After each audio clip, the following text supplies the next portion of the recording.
Hey everyone, this is Colin Macy O'Toole from Below Deck Mediterranean, and you're listening to Jim and Florence on the Forum. Hi everyone, this is the Forum with Jim Jacks and my cohort, Florence Carmela. How are you, Florence? I am doing great, Jim. How are you? I'm doing excellent. Boy, our last celebrity review went amazingly. We're still getting views for that. People loved it with Kathy Ireland, and boy, we're so appreciative of her support for it. Now we're like at the Babe Ruth of writing for our generation. One of my favorites, the great Stephen King, If It Bleeds. And if I could just say, I'm a little older than you, Florence, and the thing that I remember is one of the first books I ever really read as a kid was a book that my mom gave me, and it was called Night Shift. And this was a book that was written because a lot of I still get freaked out with your Misery post that you put on Twitter. Love Misery. Misery. Carrie was obviously the first published book of Stephen, but I'm telling you, Night Shift was a group of short stories that were amazing. And they were, what I love about Stephen King, obviously his books are amazing, but he is an incredible storyteller in the short story genre, because what he does is he gets to the point. He's very instinctive when he writes, because what's interesting, and I told someone one time, when I read Stephen King, it's kind of like I feel like I'm a kid again. I feel like I'm going through these horrors again. I feel like I'm looking at the clown. I think that I'm, Carrie, the bullying and everything. But the thing with Night Shift is that it was such an incredible, here's some of the things. Graveyard Shift was obviously a big one. The Mangler, the Boogeyman, Trucks, which I loved. That was Sometimes They Come Back, The Lawnmower Man, and obviously Children of the Corn. And seriously, you want the movie, okay. The short story Children of the Corn, awesome. So if you are a hardcore Stephen King fan, like I am, and even if you're a new fan, please, if you can, get Night Shift. And it was I believe it was in the late 70s, 78 or 79 when it was first published. I believe it was re-released later. And it is just an absolute amazing book. I believe it was written right after The Shining. And it's just these stories, they're quick, they're to the point, and they're just amazing. So I would just absolutely, first off, go and get Night Shift. But out of all the things that because what I like, the movies are great. I mean, Sissy Spacek, so many of the other ones in Misery, Kathy Bates. But what is a book, not really looking at the movies, but what is a book, one of the classics of Stephen King, that just really nailed you? Give a couple favorites. Again, and I know these movies were huge, and I know they became blockbusters, but I did love Carrie. I think that was probably the one that really introduced me to Stephen King. And that was the one that I remember not being able to put it down. Absolutely. And of course, then seeing the movie with John Travolta and Sissy Spacek, iconic, just a classic. But yeah, I mean, it starts with the book. Everyone knows that. It always starts with the book. And then I would say second would be Misery. And again, iconic movie, but it started with the book. And another one that I could not put down. I mean, really could not put down. And I just don't know anything of Stephen King's that isn't wonderful. I don't know anything he's put out that I haven't absolutely loved. Been a huge fan for so long. Always excited when I hear he has a new book coming out. And especially If It Bleeds, what we're covering tonight. I just think he's just magic. I think anything he puts out is fantastic. Now let's go down the hits, because some of you young people may just say, well, Stephen King, I've got a couple of his books. These are really cool. But let's go down the list. Carrie, Salem's Lot, The Shining, Rage, The Stand, excellent book. Firestarter, which is very underrated. There was a movie with, oh gosh, who's the girl that, Barrymore. Yeah, Drew Barrymore. And that was, the movie was a little bit much, but I liked the book a lot. Cujo, one of my favorites. I love The Running Man, Dark Tower, The Eyes of the Dragon, which is very underrated. One of the great all-time books, and the original movie was amazing. The Dark Tower 2, Misery, how do you not love? The book was great. Tommyknockers, very underrated. The Dark Half, The Stand, Needful Things, which I thought that was very well done. Not really into the movie part of it. Insomnia, The Green Mile, The Regulators, Bag of Bones, Dreamcatcher, another great book. More sequels on the Dark Tower. I mean, these are amazing books. And Finders Keepers, The Outsider, excellent novel. So these books are just all-time greats, and this is why a lot of the people bring it to life with movies. And no offense to the remakes, but the original movies are the best to me, but the books, that's what gets you.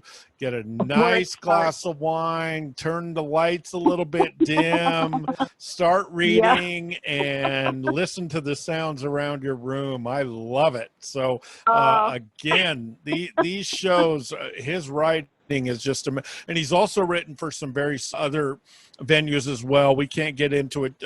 I would take all year to talk about all the great things, but if there were two people in my life, someone said the other day, if you could meet two people, it's not even a question. It's Stephen King and Jacques Pepin, the chef. Those are the two that I would want to meet. Ooh. Just amazing talents. But anyway, let's get into the book. Why don't you explain, just a quick explanation of another short story book that we're going to be talking about today? Well, what I love about this, If It Bleeds, is it's basically 4 unpublished novellas that Stephen had previously written but had not put out, had not been published.